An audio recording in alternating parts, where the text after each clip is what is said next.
What happened to the 1890 census? It may be gone, but that doesn't mean you have to miss out on 20 years of your ancestors' lives.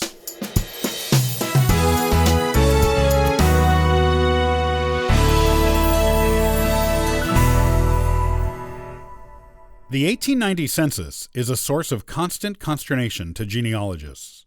The United States has taken a national census every 10 years since 1790.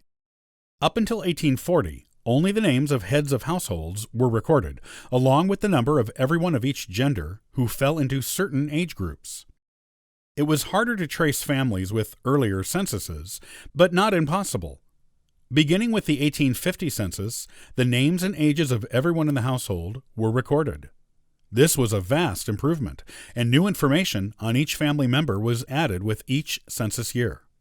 By the time of the 1880 census, we were being told the names of everyone in the household, including servants, their ages, how they were related to the head of the household, where their parents were born, what language they and their parents spoke, their year of immigration, if immigrants, whether they could read or write, whether they had gone to school in the past year, whether the head of the household owned or rented their home, whether their house was a farm or some other type of home.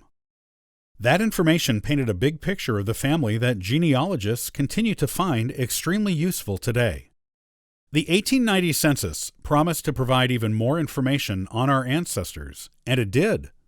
Unfortunately, almost all of the census returns from that year were destroyed in a fire in the U.S. Commerce Building in Washington, D.C. in 1921. That led to a public outcry for a national archives to preserve important national documents, and the United States did eventually create such an archive.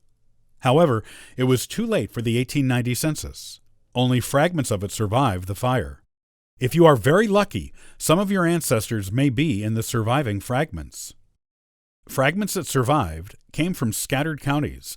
No records from an entire state survived in the following states: Alabama, Perry County; Washington, D.C.; Georgia, Muskogee County; Illinois, McDonough County; Minnesota, Wright County; New Jersey, Hudson County; New York, Suffolk and Westchester counties; North Carolina, Cleveland and Gaston counties; Ohio, Clinton and Hamilton counties; South Dakota, Union County; Texas, Ellis, Hood, Kaufman, Rusk, and Trinity counties. You can search these surviving 1890 census fragments online at Ancestry.com.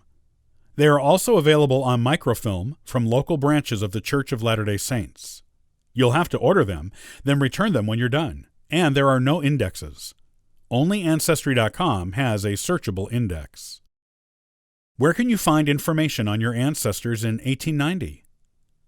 If your ancestors didn't live in one of these counties in 1890, that doesn't mean you won't be able to find out anything about them during that time.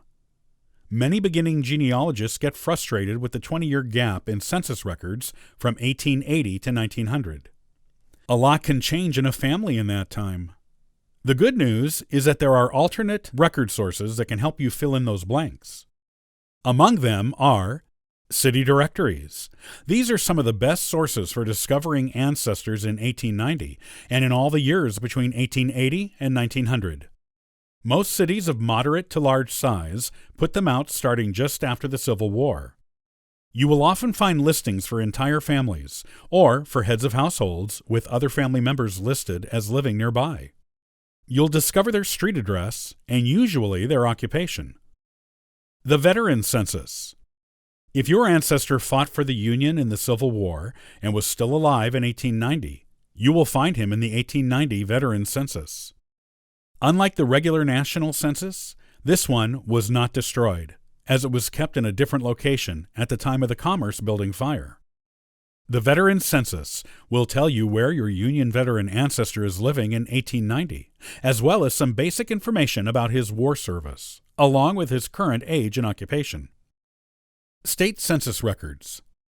Not every state took a state census, but many of them did. These censuses were usually done in between the regular national censuses, typically in years ending in a 5. though not always. New York, for example, has state censuses going back to 1855, but not all of them end in 5, such as the 1891 and 1901 censuses. Florida also has state censuses to fill in the blanks, such as the 1885 state census. Other states have similar censuses that give almost or just as much information as a national census. They are excellent for filling in the missing national census years. The loss of the 1890 census was a great one for genealogists. It contained information on our ancestors at that time that can never be recovered. Fortunately, there are additional avenues of research we can pursue to put the pieces back together. If you are frustrated about the lack of 1890 census information, try some of these alternate record sources. You may find exactly what you were looking for in the lost census.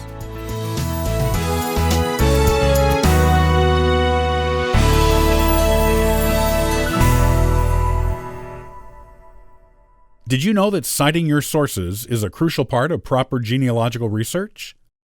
In the next AncestralFindings.com podcast, I'll talk through why you should do it and how to do it correctly.